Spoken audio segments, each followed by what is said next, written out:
Good morning, good evening, good afternoon to my global audience. Walter Cotton here with you for another installment of CEO at the Gas Pump. And you guys aren't going to believe who I ran into. I was going back home, haven't been home in a long time, and many of you know I'm from St. Petersburg, Florida. And I was passing through Ybor City, right on my way to Bayshore Avenue, and I ran into this young man by the name of Kevin Carr. He's the CEO of Pro2 CEOs, and he's got a unique and innovative strategy that he's driving for our professional athletes. And I want Kevin to tell you all about it. But before we start talking about Kevin's future, let's talk about Kevin's history, his past. Let me introduce Kevin Carr. Kevin, please give the audience a little bit about your background and history. Absolutely. Well, I'm a husband and a dad of four, and I've been a sports executive professional for almost 27 years now. I started as a simple advisor advising track, tennis, and golf at Florida State. And in my first year, moved over and advised basketball and football players, and that was the sweet spot. That leadership opportunity allowed me to help young men become the best on and off the field and prepare them for life. We won a championship there. I transitioned to Michigan State and was the associate AD of student athlete development and won another 2 championships there, helping guiding student athletes, this time in basketball and ice hockey, and I don't skate. From there, I was recruited by the NBA to help them do the upstart, now called the G League, but it was the development league back in the day, and it was their first minor league product, and it's wildly successful now. We built it from 1 team to 19 at the time before I left, and I also in the same time became the vice president of player development and social responsibility, which means who's the guy talking to the athletes about helping them transition in, through, and out the league with success, and helping them be brand ambassadors for the national and international the stage of the NBA. That was me for 14 seasons. And from there, I decided to start Pro to CEO. So that's where we're at, Walter. That's who I am. Before we jump into the Pro2 CEO vision, that dream that you're building, I want to talk a little bit about what really sparked my attention, what really motivated me to bring you on here today. And that is the crazy statistics about what happens to professional athletes after they leave their, playing years. I was astonished to find out that the level of despair that occurs after their pro playing season is as aggressive as it is. Can you share with the audience a little bit about what the statistics are and what it's like for them after their playing seasons? Absolutely. Less than 2% get to turn pro, whether it's the NBA or NFL, which skew highly African-American, almost 85% for the NBA and almost 70% for the NFL. Their average career lifespan of NFL players 3.5 years. Average salary is around $3 million or so. And the NBA is probably about almost 5 years, and the average salary is $7.7 million. So these gentlemen in a short amount of time are making a lot of money, but on average, they're done before they're 30. So what that means, they got a lot of life ahead of them, Lord willing, and now they have to go into roles of being able to manage themselves after being directed and coached all their lives. Now they're out in mainstream and competing for real world opportunities that they really aren't as prepared. Some of them aren't educated beyond a high school diploma. They went to college for a little while. Some of them may have gotten their degrees, but they haven't practiced.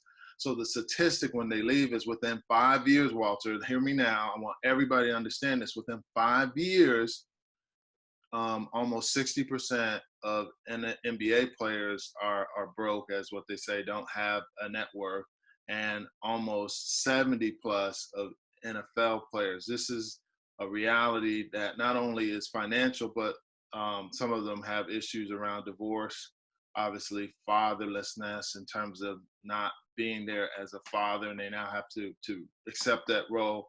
And now with the issues of medical around CTE, some of their lifespans are cutting short because they're having mental health issues. So this transition stuff around being pro to CEO and being in control of your life is really real for these young men.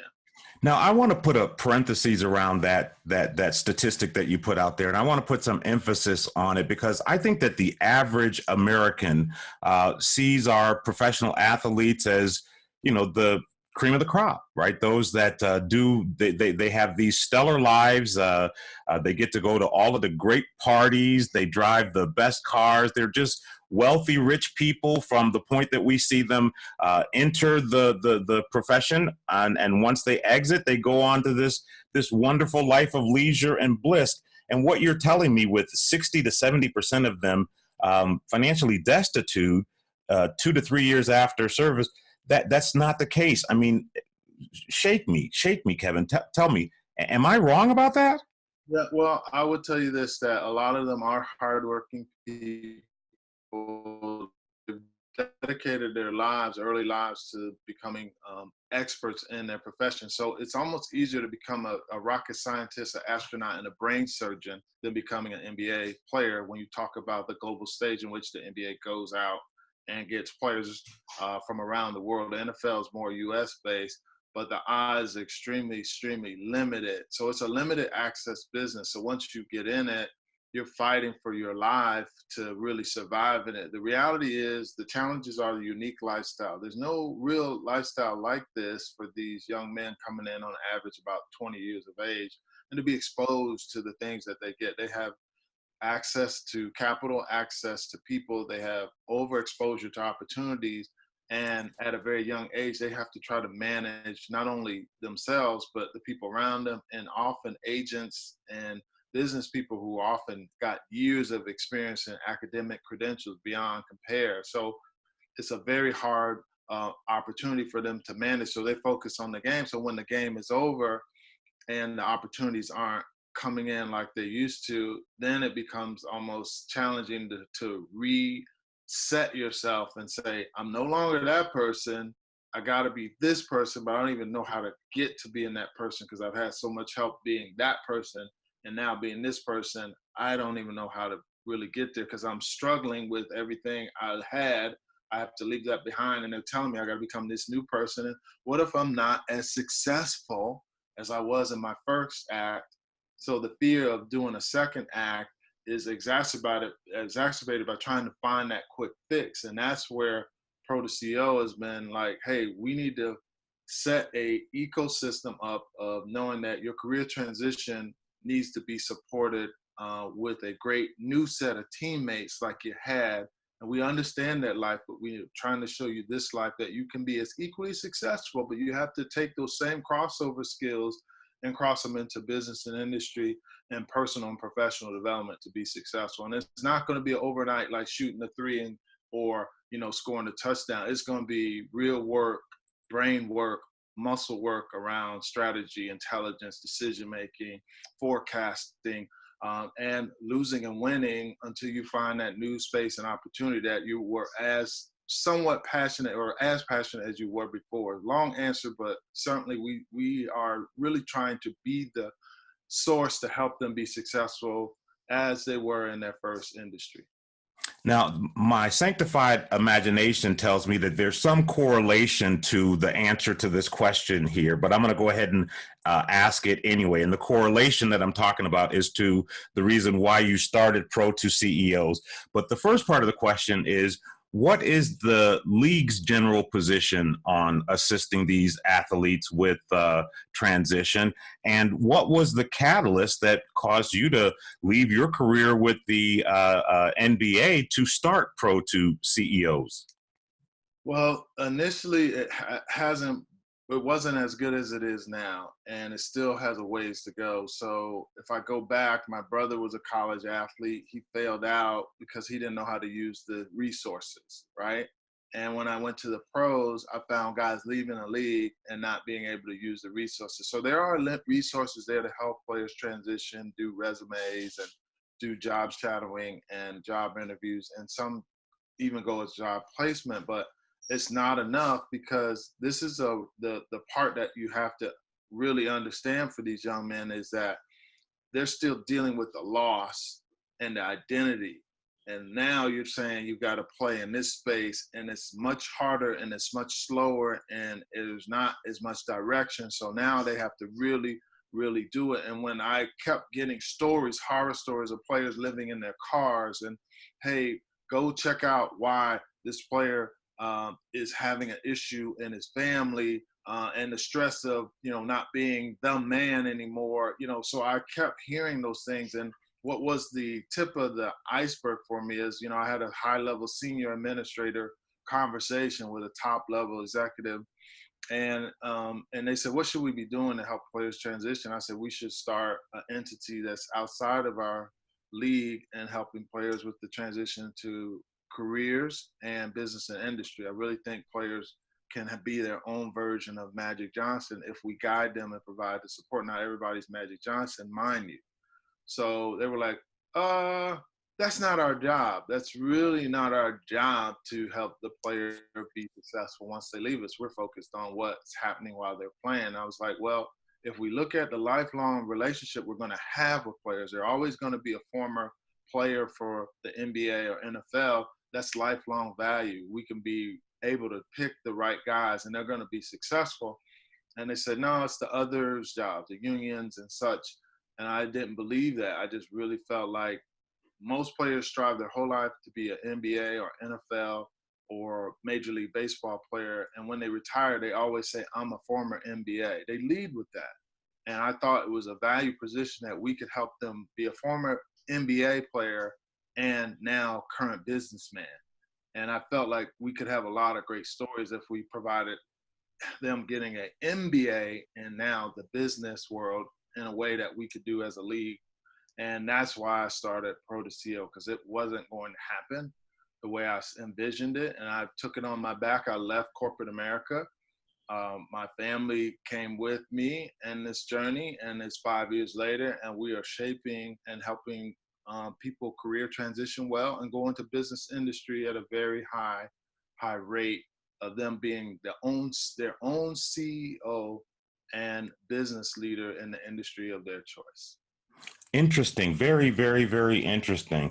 And Kevin, I know we're just meeting, and you'll learn a lot more about what I do as this relationship develops. But I do a lot in the area of government contracting and helping individuals just like these players that you're talking about learn how to be their own future wealth generators utilizing government contracting. Do you think that there's a possible synergy for us to partner up and take your transitioning needs for the players and connect it to what may be available in the government contracting arena? Well, I believe the government contracting world is this nebulous thing that's out there. I mean, just nobody really knows it. I've always heard the amazing opportunities that exist working with the government. I believe that if there was a way, and I think you're saying you have a way to help get people into this business segment and do well in it, I think the opportunities are there clearly, because these people can work hard again in a new industry. They just have to be taught and given the time and energy and dedication that they did in sport. If they do it in business, I can't see them not being successful. I can't. Wow, I really want to unpack that question. I want to unpack that question in a way that's transparent for the audience as well. So I'm going to suggest that transparent approach in just a second. But if I'm a professional athlete out there and I'm contemplating transitioning in the next 36 months, or I'm a transition professional athlete and I want to find out more about the Pro2 CEO services, Kevin, how do I get in touch with you? Well, it's very simple, pro2ceo.com and Pro2CEO through all the social media platforms, LinkedIn especially, as well as Instagram and Twitter. Our phone numbers on our website, real simple, 347-709-1870, and at Kevin Carr CEO on Twitter. And those LinkedIn, Facebook, we're able to be reached no matter how and where.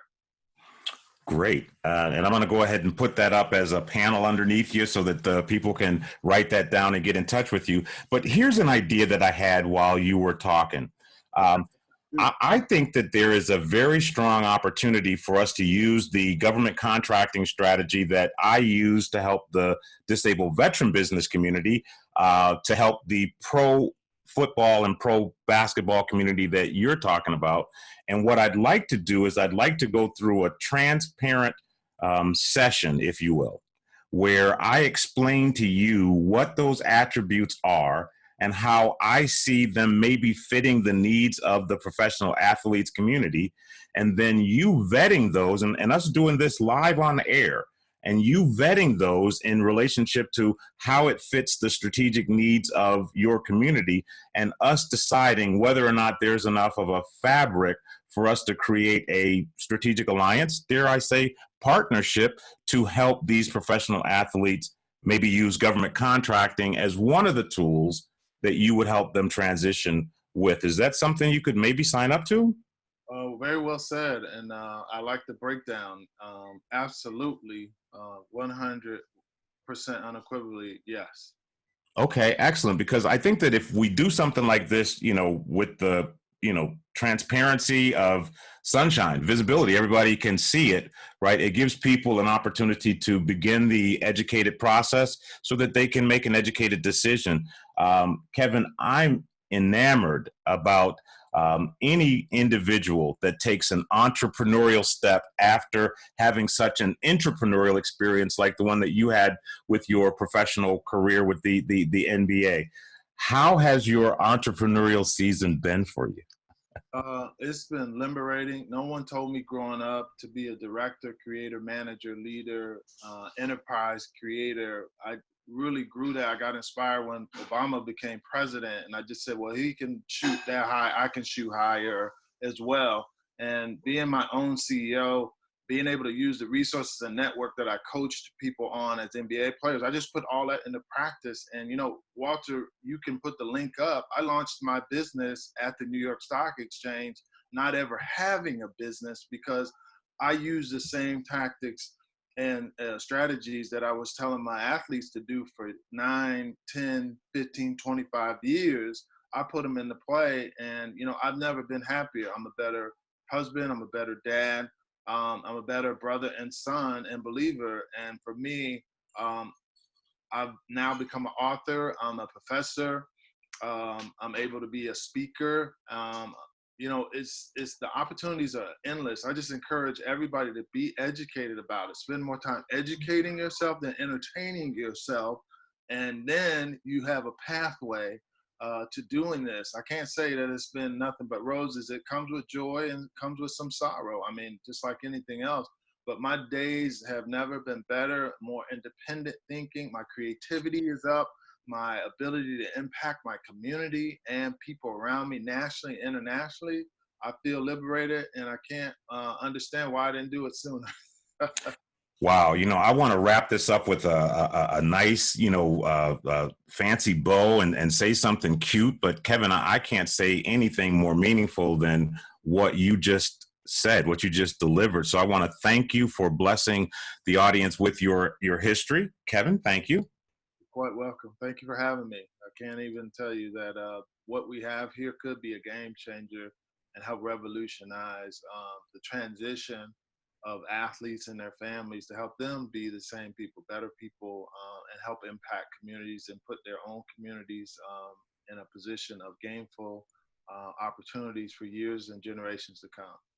And speaking of game changers, folks, I want you all to pay particular attention to the Solution Zone, because within days of this broadcast, Kevin and I are going to get together and I'm going to unpack for him what I believe is a meaningful pathway that his clients can use, government contracting towards wealth generating, and allow Kevin an opportunity to make a go or no-go decision right on air in front of you. So y'all come back soon. Until next time, Walter Cotton saying, I'm out. Thank you for having me, Walter.